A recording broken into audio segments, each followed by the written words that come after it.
not, then hello, how you doing? Welcome back. Today we are going to be talking about our 2 weeks being parents, because 2 weeks and a day ago we had our beautiful baby girl Elizabeth. If you haven't checked that video, make sure to check that video out after this one. But so in this video we're going to just be talking about our experience being parents and adjusting to having a newborn. This is my husband, Brent. I know that some of you guys have been commenting, where's Brent? He's been editing the videos for a long time. Yeah. So he's been behind the camera, but today he's on camera to talk about his experience as well. So let's go ahead and just jump right into it. So excited to be in the hospital. I love hospitals. I'm one of the rare people that enjoy hospitals, and so I was looking forward to going to the hospital, and it was nice because they just took care of your every single need. Everything you needed, it was there, like that. Like cranberry juice, boom. Wanted the baby to go to the nursery, boom. Baby needs a bath, boom. You need a bath, you need help getting to the bath, boom. Like, it was so nice. The hospital was amazing and incredible. What was it like for you? Because I know that your bed was not as comfortable as my bed. Just being in the hospital, it was actually pretty nice. So she got her meals paid for. It was paid for with the whole birth process. And mine were like $10 a pop, which really aren't that bad. And it was steak and salmon and baked chicken, and it was really good. Never had to cook, didn't have to go buy anything. It would just literally, you push a button on the remote that's attached to the bed and it would get delivered to the door like 30 minutes later. Yeah. And it was really good every time, and you can get as much as you want. And the bed was really like more of a special couch with a little bit extra cushion. And I can handle a hard bed. It doesn't bother me too much. But my back was hurting by the end of it for sure. And then the delivery room we were in, the electricity was still messed up from the winter storm we had a few months ago. So it was like, it would go from like 80 degrees in there down to like 65 at night, and because the air conditioning wasn't really working. And so it would get hot in there, and we'd fall asleep and then wake up just covered in sweat, and that part was kind of gross. But staff was like, they were all super nice, super accommodating. I like that they were confident in taking care of her in the process, because I definitely wasn't. This was new for both of us, and it's nice to have somebody there that knows what needs to happen and what's normal, and kind of take charge with it. So that was really comforting. Yeah. But yeah, if it wasn't for wanting to get back home and missing the dog and wanting to get her back into our house, I would have been fine with living there. It's like a 5-star hotel that you get waited on hand and foot. Exactly. It felt like a hotel. It was so nice. And so I had a lot of anxiety leaving the hospital. Like, Brent was ready to go home. I was like, I want to stay here. Can we just live here? Because this is just nice. It was like a nice safety net, because anything, like you were saying, Brent, anything that we didn't know, we had people who dealt with this all the time. We could be like, oh, that's normal, or let's check that out, or whatever. And so that was really nice. Going home, then it was like, it's up to us to be like, oh, is this normal? Should we call somebody and find out? And all of that. So that was what I was like anxious about. So when we got home, Hercules met Elizabeth for the first time. So we're gonna go ahead and show that footage right here. Everything but.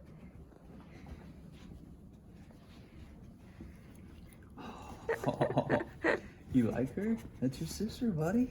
That's your sister. Easy, you gotta be gentle. Good boy. So Hercules really instantly was obsessed with Elizabeth, just very much. Like, he was very wild and crazy and happy to see us. And then once he would get up to the baby, he would be like super gentle and just be like trying to sniff her or like lick her a little bit. It was really cute.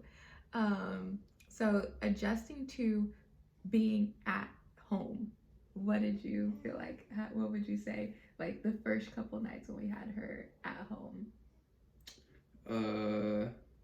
I think sleep was the hardest part. She really wasn't a difficult baby, especially as like a fresh newborn. She only cried when she needed something, and then when she got it, she stopped immediately and then just kind of slept the whole time. And there were good periods where she'd be awake and she would just relax and be looking around, and wasn't colicky or anything. So she was pretty easy, but we had to get used to her needing to feed every 2 hours on average. And then in the middle of the night, for some reason, like 2 a.m., she decides to cluster feed and cluster poop and cluster everything. And like get on the edge of sleep and then get pissed off because she was about to fall asleep and wake up. Yeah. Like, so, what the heck? So that was a rough process. Like 2 to 6 a.m., she was super active and super fussy. And we weren't doing bottles yet, just breastfeeding. So Danielle had to wake up every 30 minutes at least. Yeah. And then there's another 30 minutes after that to put away everything and get back to sleep. And then by that time, you might as well get up again. Exactly. So for the first couple of days, I was literally running off like 0 sleep.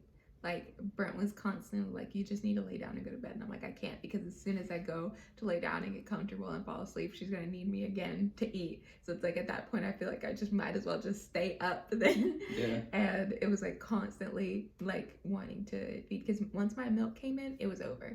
She was like, I want to eat nonstop. Like, I'm obsessed with drinking milk. I love to drink milk. When we took her to her first appointment, she had already passed her birth weight. Like, so she was born 6 pounds 6 ounces. We left the hospital, she only lost 4%, so she was 6 pounds 1 ounce. And then when my milk came in, we left the hospital on Wednesday. My milk came in like that evening, and so Thursday was the first full day with it. And so she ate constantly that day. Like, on our app where we track everything, it was just like eating. And her appointment was on Friday, and she had already gotten to 6 pounds 8 ounces. So they're like, that's unheard of. Like, she's like already past her birth weight. And I was like, yep, homegirl likes to eat. So definitely sleep was a huge adjustment for us. We ended up having to create like sleep shifts. So like, there are shifts that I was awake and that he would sleep, and then vice versa, which was really sad because then we didn't get to sleep next to each other. Like, in the hospital it was different because we kind of like slept at the same time, we're up at the same time. And then once we got home, then it was like, okay, one person's sleeping, one person's awake with her, because she was like so hit or miss when she would like go to sleep and when she would want to be awake. Because when she'd want to be awake, she'd want to be like cuddling. Yeah. She didn't want to be in her bassinet or anything. So she was like, I'm up, let's hang out and let's cuddle, because I've been waiting to meet you guys. Yeah. We tried a lot of different shifts. It was like the only time we were awake was whenever we were dealing with this fussy, stressful baby. And so it was like, you're not getting any backup from your partner other than like the taking care of the baby.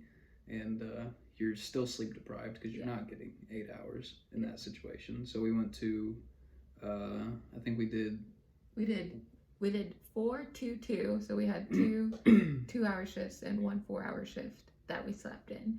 And then we switched. How did that work for you? That did not work. Because the 2-hour ones, it's like you get rested and you like, or get like comfortable to like relax, and then she would need to breastfeed. And so once she breastfed, then it just would kind of throw everything off. Or I would need to pump if she didn't need to breastfeed, because like my like chest would feel so full that it was like I can't even comfortably sleep. So the 4-hour one was the only one that I could actually sleep in, and even then, like I said, she would have to breastfeed, so it wasn't like I could really sleep during it.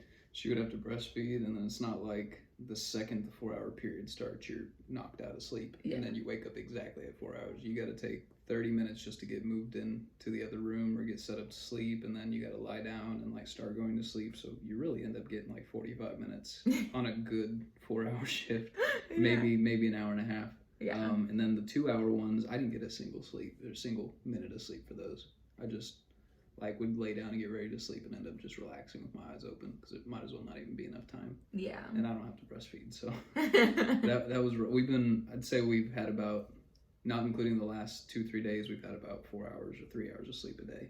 Yeah. For a week and a half now. Yeah. And that was getting rough. We just now switched back to, she's been sleeping for 8-hour shifts. I've been doing 6. 6 feels good enough for me. And I need to move my schedule around again because I go back to work tomorrow. Yeah. And then she still has to wake up and pump and stuff like that. So it's not actually like she's getting a full 8-hour shift. But that seems to be working for us right now. Yeah. So it's finally starting to feel like we're not dying of like sleep deprivation, like constantly in the negative, because it constantly felt like we were in the negative.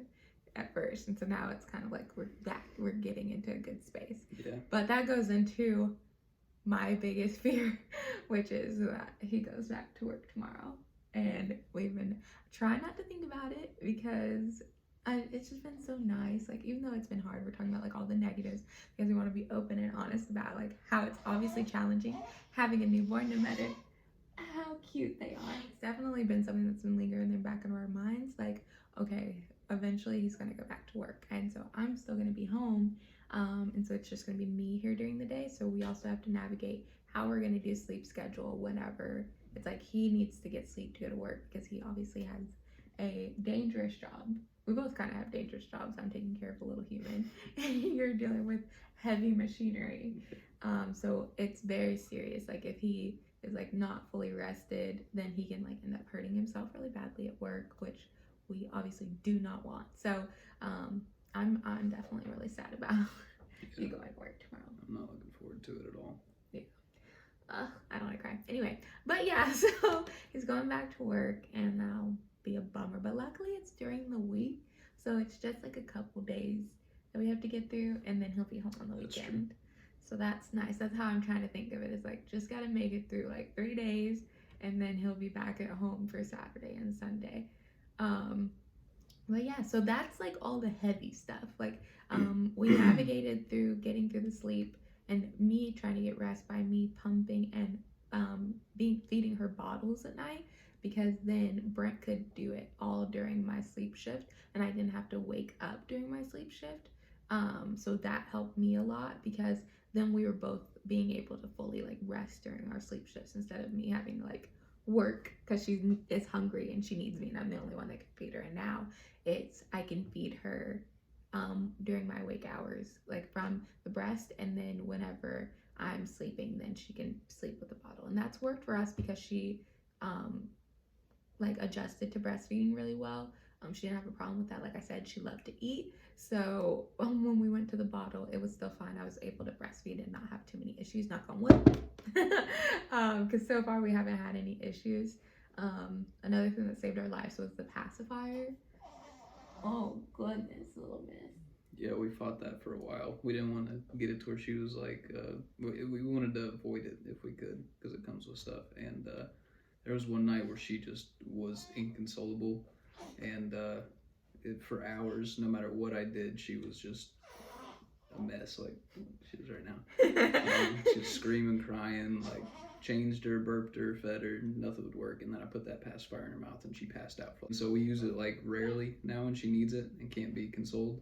Other than that, like trying to avoid it. So this is little Miss Elizabeth. She's very much knocked out right now. But she is knocked out.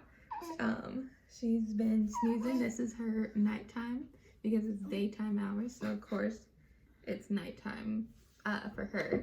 And then once the sun goes down, that's when it's party time for her. She looks so red. Yeah, she does. She doesn't look this red in real life. No, she's kind of tan. Yeah. In real life. But this is what she looks like. She's very much a snuggle bug. And for the most part, she's really, really mild-mannered, well-behaved. Does not like being changed and like the wet wipes. Doesn't like baths. She hates baths. Absolutely hates them. Hates baths. That's like the thing she hates most. So like, let's get into some funny stories. So you definitely have a kicker of a story. I love that story. It's like my favorite thing that was just like comedic moment of course this would happen. Yeah, it was like day 4 or 5 of being home with her. And, we were running on even less sleep in the beginning, like maybe 2 hours a night.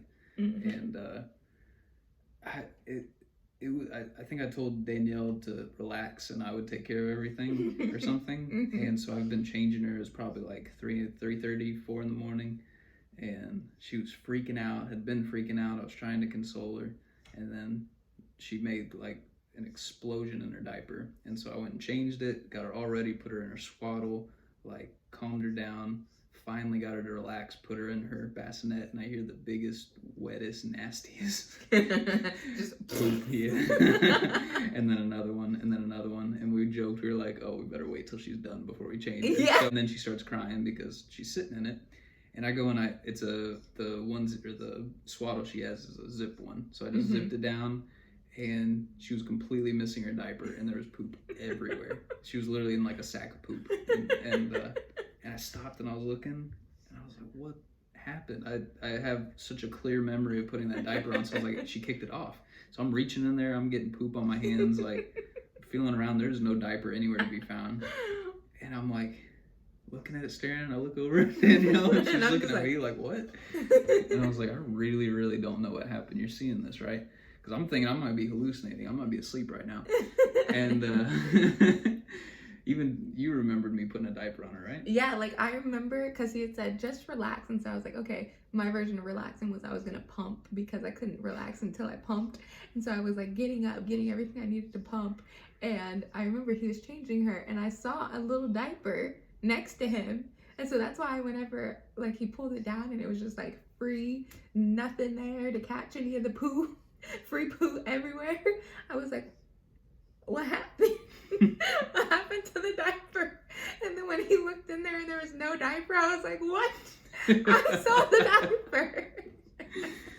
And so then I was like, I had just sat down, I had just put my like breast pump bra on, I had like started pumping when he unzipped it. So I was like, oh my gosh. And he just looked over at me, he's like, can you help me? Yeah, so I have to take everything off, get all unpumpified, and then we gave her first bath. Well, like her first like kind of sink like wipe off bath, because there was no way that we could get through that with just wipes. We were trying. She hated it. She was mad at us, and so then we were like, okay, next time we give her a bath, like actually give her a bath, we'll use her little tub because we got the cutest tub from our baby shower. When I tell you that, like, when we put her in this tub, I thought she was gonna enjoy it. As a baby, I loved getting baths. So I was so excited for this. This was my thing. I was like, I can't wait to give her a bath. Like, I was always told as a baby, I would like fall asleep in the bath. I love getting my hair washed, all of that. We put this little girl in a bath, and she was screaming like we were murdering her. Like, the water was perfect. Like, we made sure she was warm. We had like the heater going. We literally took care of everything. We took care of everything. She just didn't like being wet. She was so mad at us. So mad at us. She was screaming from the time we put her in the water until we took her out and had her wrapped in a towel. She was mad at us and was screaming her head off, and we were both just like, what do we do? Why aren't you happy? Why don't you like this? Yeah, we got a slippery, poop-covered baby. Oh yeah, she pooped on him. Yeah, she was literally, she pooped as I was holding her. Like, she wasn't done at that point, but she's kicking, like, every limb is flying all over the place. She's slippery now because she's got poop and water all over her. She's livid. We're both on no sleep. That first bath, we bathed her twice, like actually full on bathed her past the sink bath. Since then, and she just hates baths overall. That's not her vibe. She'd much rather would just be warm and dry. That's her ultimate thing, is being warm and dry. That's the best way to keep her happy. I just want to talk about the faces she makes. I always heard it was gas growing up that made him make faces, because she's not old enough to like really respond to us. If we do something, she's not going to smile, she's not going to frown. Maybe if it's like a loud startling noise, she'll jump and make a face, but normally her faces are just like weird and off the wall. Like she'll be sleeping like this, just completely out of it, calm, and then randomly like push her chest out and go like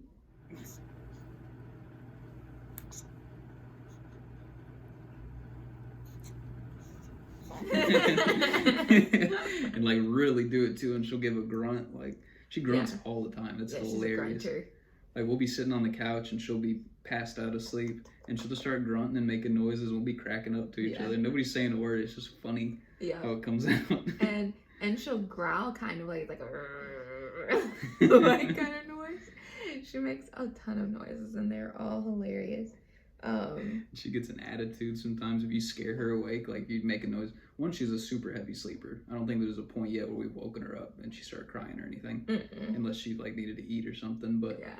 if you'll make a loud noise or bump her bassinet, she'll go like, yeah, like she always jerks her little arms up and she looks like she's trying to do karate. And like an angry sigh at you, like she's tired of it. Yeah, like then you know that she was sleeping. Yeah. Why are you being noisy? Everybody was obsessed with her at the hospital.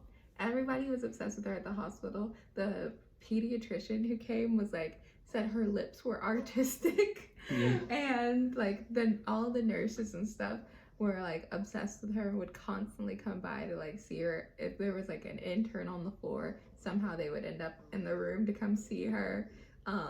Like we did like a photo shoot of her because you know we're first time parents and we have a camera and lighting, so we were like standing there with the lights and like the camera and everything, and they were like, oh my goodness, her pictures came out so good, and like hyping her up and everything. But I feel like everybody who meets her definitely falls in love with her a bit for sure. Because she's perfect. Yeah, she is. Need to give the camera a better view of her. Yeah. So, are y'all ready to see our little baby girl? This is our baby. Wake up, girly. You're on camera. Hey. Hey. She's knocked out. Say hello. But yeah, so this is Have some bean. yeah. This is our baby, Miss Elizabeth Esther Mattern. She is an Aries. With not much control over her head.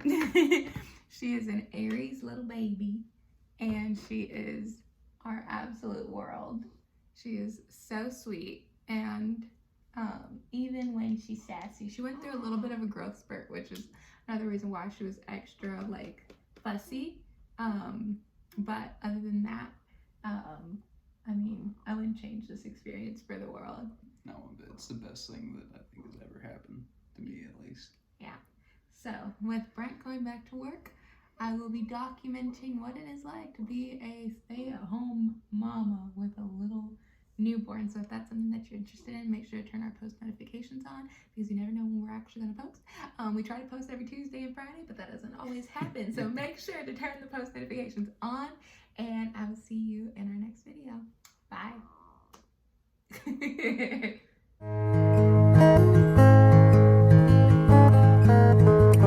You see the bottom of it? Yeah, the girls want to be free. This is their life now. She's getting chunky. She was not this size 2 weeks ago. I know. It's like she was half the size. She's got the chunkiest cheeks now. Oh.